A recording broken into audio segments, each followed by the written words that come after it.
وہ پھر وہی صلاح الدین ایوبی بن گئے تھے جو صرف حقائق کے متعلق مختصر سی بات کیا کرتے تھے۔ انہوں نے کمانڈروں کو بتایا کہ 2 روز بعد رات کا کوچ ہوگا۔ انہوں نے پلان کے مطابق فوجوں کی جو تقسیم کر لی تھی وہ سب کو بتائی اور ہر حصے کے کمانڈر کو کوچ کا وقت بتایا۔ ہراول کے کمانڈر کو ضروری ہدایات دیں، چھاپہ مار کمانڈو حبشیوں کی تقسیم بتائی۔ پہلوؤں پر جن دستوں کا رکھنا تھا ان کے کمانڈروں کو کوچ کا انداز، راستہ اور وقت بتایا، اور انہوں نے سب کو یہ بھی بتایا کہ ان کا اپنا ہیڈ کوارٹر گھومتا پھرتا رہے گا۔ اس سے پہلے انہوں نے مارکے کے راستے پر متحرک رہنے والے چھاپہ مار دستے بھیج دیے تھے اور مسافروں اور خانہ بدوشوں کے بحروپ میں انہوں نے اپنی انٹیلیجنس کی بہت سی نفری ان علاقوں میں بھیج دی تھی جہاں ریمانڈ کی فوج کے آنے کی توقع تھی۔ رسد کے متعلق انہیں کوئی پریشانی نہیں تھی۔ کم و بیش 1 سال تک مصر سے رسد اور کمک منگوانے کی ضرورت نہیں تھی۔ اسلحہ اور جانوروں کا سٹاک بھی انہوں نے دمشق میں جمع کر لیا تھا۔ انہوں نے گھڑ سوار چھاپہ ماروں کو مصر کے راستے کے ارد گرد کے علاقوں میں اس ہدایت کے ساتھ بھیج دیا تھا کہ ریمانڈ کی فوج ادھر آئے تو اس پر شب خون مارنے میں اور اگر ضرورت محسوس ہو تو فوراً اطلاع دیں تاکہ صلیبیوں کو گھیرے میں لینے کا انتظام کیا جائے۔ 6-7 دسمبر 1174 عیسوی کی رات کو ہراول دستے نے دمشق سے کوچ کیا۔ وہ رات بہت ہی سرد تھی۔ یخ بستہ جھکڑ چل رہے تھے جو جسم کو کاٹتے تھے۔ سپاہی اور گھوڑے ان جکڑوں کے عادی ہو چکے تھے۔ ہراول کے کمانڈر کو بتا دیا گیا تھا کہ دیکھ بھال یعنی ریکی کا جیش پہلے روانہ ہو چکا ہے۔ اس کے سپاہی وردی میں نہیں تھے، وہ مسافروں کے بھیس میں گئے تھے۔ سلطان ایوبی نے انہیں یہ ہدایت دی تھی کہ تیز رفتار قاصد پیچھے آ کر ہراول دستے کے کمانڈر کو آگے کی اطلاعیں دیتے رہیں۔ ہراول کو حماد کے قلعے تک جانا تھا جہاں قلعہ دار جوردک تھا۔ کمانڈر کو سلطان ایوبی نے بتایا کہ حماد کا قلعہ بغیر لڑے ملنے کا امکان ہے، لیکن وہ کسی دھوکے میں نہ آئے۔ وہ قلعے سے موزوں فاصلے پر رک جائیں اور دیکھیں کہ قلعے والوں کا رویہ کیا ہے۔ اگر جوردک صلح کرنا چاہتا ہے تو اسے قلعے سے باہر بلا لیا جائے اور سلطان ایوبی کے آنے تک اس کے ساتھ کوئی سمجھوتا نہ کیا جائے۔ سلطان ایوبی کے دیواریں توڑنے والے تجربہ کار آدمیوں کی ایک جماعت کو آگے بھیج دیا گیا تھا۔ ہراول کی روانگی سے 3-4 گھنٹوں بعد 2 زیادہ نفری کے دستے اس طرح روانہ کیے گئے کہ ایک کو ہراول کے دائیں اور دوسرے کو بائیں رہنا تھا۔ ان کے لیے ہدایت یہ تھی کہ اگر حماد کے قلعے سے ہراول کا مقابلہ ہو جائے تو یہ دونوں دستے دونوں اطراف سے آگے بڑھ کر قلعے کا محاصرہ کر لیں اور اس پر اس قدر تیر برسائیں کہ دیوار توڑنے والی جماعت دیوار تک پہنچ جائے۔ ان دونوں حصوں کے درمیان سلطان ایوبی جا رہے تھے۔ ہراول اور دونوں پہلوؤں کے دستے سلطان ایوبی کی فوج کا چوتھا حصہ تھے۔ انہوں نے باقی تمام فوج پیچھے رکھی تھی۔ انہوں نے کم سے کم نفری سے دشمن سے جھڑپ لینے کا پلان بنایا تھا۔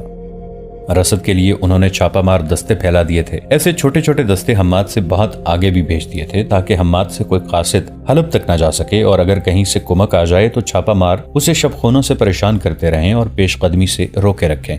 اگلا دن گزر گیا۔ رات گہری ہو چکی تھی جب ہراول کے دستے حماد سے 2-3 میل دور پہنچ چکے تھے۔ 9 دسمبر 1174 کی صبح طلوع ہوئی تھی۔ قلعے پر کھڑے سنتریوں کو ایسے سائے سے نظر آئے جیسے بہت سے انسان اور گھوڑے ہوں۔ کوئی قافلہ ہو سکتا تھا۔ جوں جوں سورج اوپر اٹھتا گیا دھند چھٹتی گئی اور سائے نکھرتے گئے۔ سنتریوں نے دیکھا کہ یہ فوج ہے۔ انہیں ابھی یہ معلوم نہیں تھا کہ قلعے کے دائیں اور بائیں بھی فوج موجود ہے جو انہیں نظر نہیں آ سکتی تھی۔ نقارہ بجا دیا گیا۔ ایک کمانڈر دوڑتا اوپر آیا اور اس نے فوج دیکھی تو دوڑتا گیا اور قلعہ دار جوردک کو اطلاع دی۔ گھبراؤ نہیں، جوردک نے کمانڈر سے کہا، یہ کسی حملہ آور کی فوج نہیں ہو سکتی۔ صلیبی مجھے قتل نہیں کرا سکے، انہوں نے کوئی اور سازش کی ہوگی۔ انہوں نے اسالے سے یہ حکم لے لیا ہوگا کہ حماد کا قلعہ مجھ سے کسی اور کو لے کے دے دیا جائے۔ یہ فوج قلعے کے لیے آئی ہوگی۔ تم باہر جاؤ اور دیکھو کہ یہ کس کا دستہ ہے اور یہ لوگ کیا چاہتے ہیں۔ کمانڈر گھوڑے پر سوار باہر نکلا اور سلطان ایوبی کے ہراول دستے کی طرف گیا۔ اس نے علم دیکھا تو یہ سلطان ایوبی کا تھا۔ وہ ذرا پیچھے ہی رک گیا۔ ہراول دستے کا کمانڈر اس تک گیا۔ دونوں نے ایک دوسرے کو پہچان لیا۔ دونوں نور الدین زنگی کی فوج میں اکٹھے رہ چکے تھے۔ ایسا بھی ہونا تھا کہ ہم آپس میں لڑیں گے، ہراول دستے کے کمانڈر نے اس کے ساتھ ہاتھ ملا کر کہا۔ زنگی زندہ تھے تو ہم دوست اور رفیق تھے، وہ مر گیا تو ہم دشمن بن گئے۔ پھر تم کیوں آئے ہو؟ قلعے کے کمانڈر نے پوچھا۔ تم قلعے کو نہیں بچا سکو گے، ہراول کے کمانڈر نے کہا۔ میں تمہیں مشورہ دیتا ہوں کہ قلعہ دار سے کہو کہ قلعہ ہمارے حوالے کر دے اور خون خرابہ نہ ہونے دے۔ ہم تمہیں زیادہ مہلت نہیں دیں گے۔ تھوڑی دیر میں قلعہ محاصرے میں آ چکا ہوگا۔ تمہاری کمک وغیرہ کے راستے بند کیے جا چکے ہیں، ہتھیار ڈال دو۔ قلعے کا کمانڈر کوئی جواب دیے بغیر واپس چلا گیا اور جوردک کو بتایا کہ صلاح الدین ایوبی نے حملہ کر دیا ہے اور وہ ہتھیار ڈالنے کو کہہ رہے ہیں۔ یہ دستے انہی کے ہیں۔ جوردک نے چلا کر کہا، قلعے سے جھنڈا اتار دو، سفید جھنڈا چڑھا دو، سلطان صلاح الدین ایوبی آیا ہے۔ وہ دوڑتا باہر نکلا، گھوڑے پر بیٹھا اور قلعے سے نکل گیا۔ ہراول دستے کے کمانڈر کے پاس پہنچا۔ سلطان ایوبی بہت پیچھے تھے۔ جوردک ایک رہنما اور اپنے محافظوں کو ساتھ لے کر سلطان ایوبی کے ہیڈ کوارٹر کی طرف روانہ ہو گیا۔ سلطان ایوبی نے جوردک کو گلے لگا لیا۔ جوردک نے ان سے معافی مانگی، کچھ جذباتی باتیں کی اور قلعہ اپنی فوج سمیت سلطان ایوبی کے حوالے کر دیا۔ سلطان ایوبی اپنی مرکزی کمان کے ساتھ قلعے میں داخل ہوئے تو انہوں نے سفید جھنڈے کی جگہ اپنا جھنڈا چڑھانے کا حکم دیا۔ جوردک نے قلعے میں مقیم فوج کے چھوٹے بڑے کمانداروں کو سلطان ایوبی کے سامنے بلایا اور کہا کہ تم سے ہتھیار نہیں ڈلوائے گئے، تمہیں کسی نے شکست نہیں دی، اپنے سپاہیوں سے بھی کہہ دو کہ اپنے آپ کو شکست خوردہ نہ سمجھیں، ہم سب مسلمان ہیں، اب ہم صلیبیوں اور ان کے دوستوں کے خلاف لڑیں گے۔ سلطان ایوبی جس مہم پر نکلے تھے اس کی پہلی منزل انہیں کسی کاوش کے بغیر مل گئی۔ وہ خدا کے حضور سجدے میں گر گئے۔ اس کے بعد انہوں نے جوردک کے ساتھ آگے کا پلان بنانا شروع کر دیا۔ مشکل ایک ہی تھی کہ جوردک کے دستوں کو سردی میں لڑنے کی مشق نہیں کرائی گئی تھی، تاہم اس قلعے کو اڈا یعنی بیس بنا لیا گیا۔ جوردک کے دستوں کو ایسے طریقے سے تقسیم کیا گیا جس سے یہ دشواری ختم ہو گئی کہ وہ سردی میں نہیں لڑ سکیں گے، مگر سپاہیوں کو پتہ چلا تو انہوں نے احتجاج کیا اور مطالبہ کیا کہ وہ سلطان ایوبی کے فوج کے ساتھ آگے جائیں گے اور لڑیں گے۔ آگے حمص کا قلعہ تھا۔ سلطان ایوبی نے کوچ کا وقت ایسا رکھا کہ حمص تک رات کو پہنچا جائے۔ انہوں نے اسی ہراول کو آگے بھیجا، لیکن اب کہ انہوں نے ڈپلائمنٹ میں کچھ رد و بدل کر دیا، کیونکہ حمص میں انہیں کوئی توقع نہیں تھی کہ قلعہ بغیر لڑے ان کے حوالے کر دیا جائے گا۔ انہوں نے دیکھ بھال کے لیے ایک پارٹی آگے بھیج دی تھی جس نے راستے میں اطلاع دی تھی کہ قلعے کا محل وقوع کیا ہے اور گرد و پیش کے احوال و قوائف کیا ہیں۔ سلطان ایوبی نے چند دستے اس طرف بھیج دیے جدھر سے مدد وغیرہ آنے کی توقع تھی۔ انہوں نے اپنی رسد حماد کے قلعے میں جمع کر لی اور رسد آگے لے جانے کے لیے راستے کو کئی گشتی پارٹیوں اور چھاپا ماروں کے ذریعے محفوظ کر لیا۔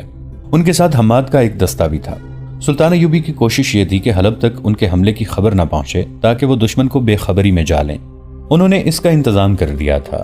اپنے آدمی حلب کے راستے پر پھیلا دیے تھے جن کے لیے حکم یہ تھا کہ وہ کسی کے بھاگے ہوئے فوجی کو یا کسی ایسے غیر فوجی کو جسے یہ معلوم ہو کہ حملہ شروع ہو چکا ہے روک لیں۔ رات گہری ہو چکی تھی۔ قلعہ دار اور اس کے کمانڈر ایک وسیع کمرے میں شراب سے دل بہلا رہے تھے۔ انہوں نے 2 ناچنے والیاں بلا رکھی تھیں۔ کمرے میں طبل و سارنگ اور رقص و سرود کا پر رونق ہنگامہ بپا تھا۔ سپاہی بے فکری کی نیند سو گئے تھے اور جو ڈیوٹی پر تھے وہ سردی سے بچنے کے لیے کسی نہ کسی اوٹ میں کھڑے تھے۔ رات یخ تھی۔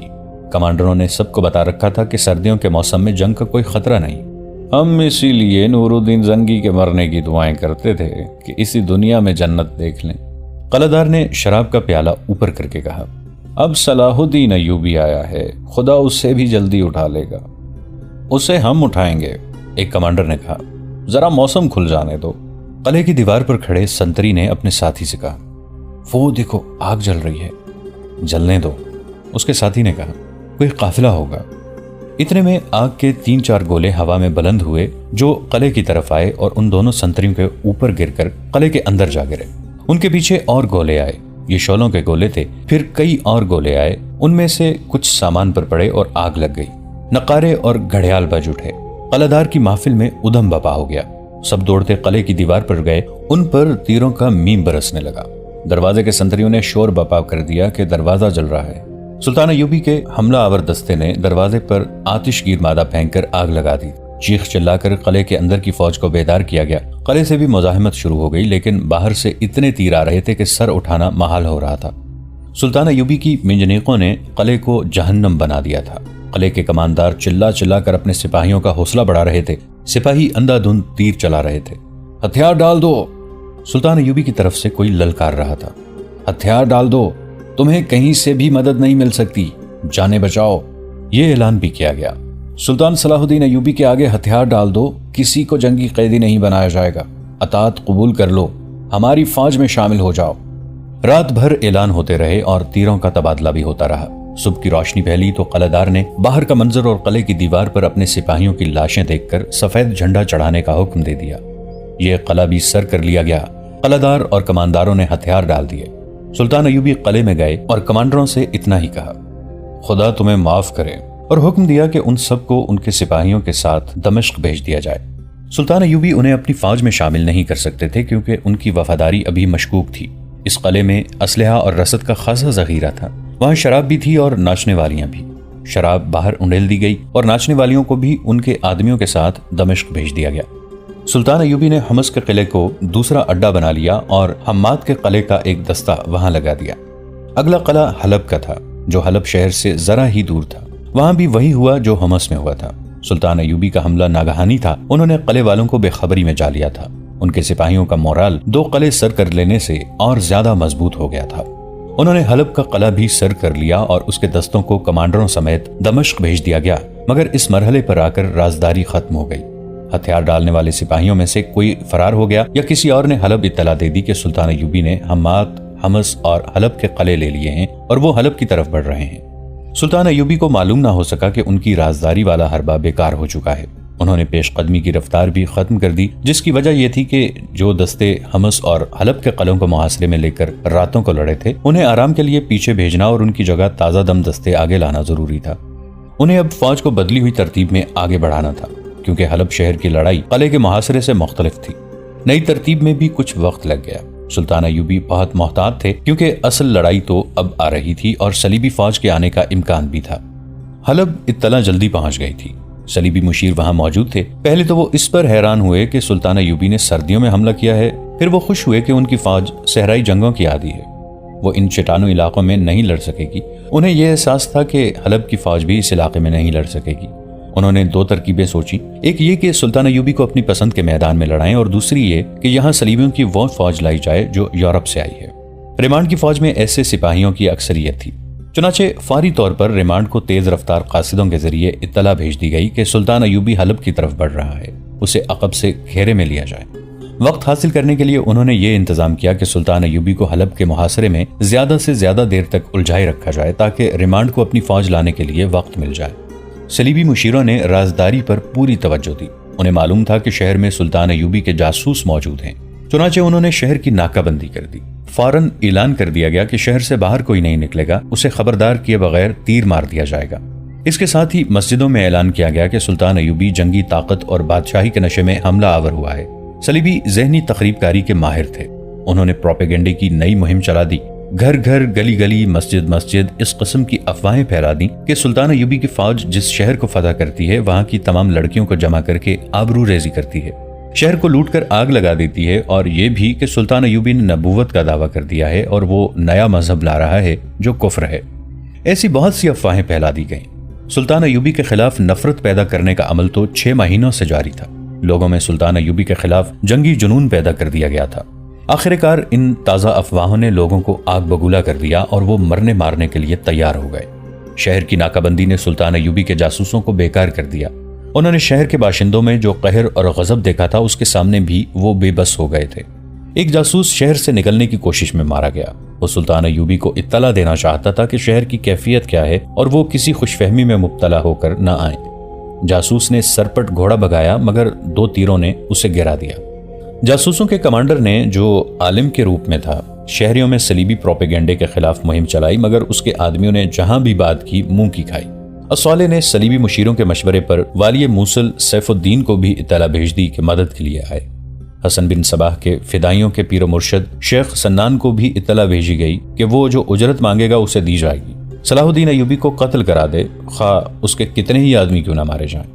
شیخ سنان کا ایک حملہ ناکام ہو چکا تھا جو اس نے صلاح الدین ایوبی کے ایک محافظ پر نشہ طاری کر کے اس سے کرایا تھا۔ اب اس نے ان فدائیوں کو بلایا جو زندگی اور موت کو کچھ سمجھتے ہی نہیں تھے۔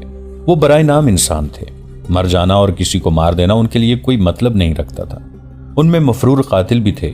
شیخ سنان نے انہیں کہا کہ انہیں منہ مانگی اجرت ملے گی، وہ سلطان ایوبی کو قتل کر دیں۔ ان میں سے 9 آدمی تیار ہو گئے۔ الصالح کے حامیوں میں سب سے زیادہ کینہ پرور اور شیطان فطرت آدمی گمگشتگین تھا، جسے گورنر کا درجہ حاصل تھا۔ وہ بظاہر سلطان ایوبی کے خلاف تھا، مگر وہ دوست کسی کا بھی نہیں تھا۔ الصالح کو خوش کرنے کے لیے اس نے اس کی حمایت کی اور صلیبیوں کے ساتھ دوستی کا اظہار اس طرح کیا کہ اس کے قلعے میں بہت سی صلیبی قیدی تھے، ان سب کو رہا کرا دیا۔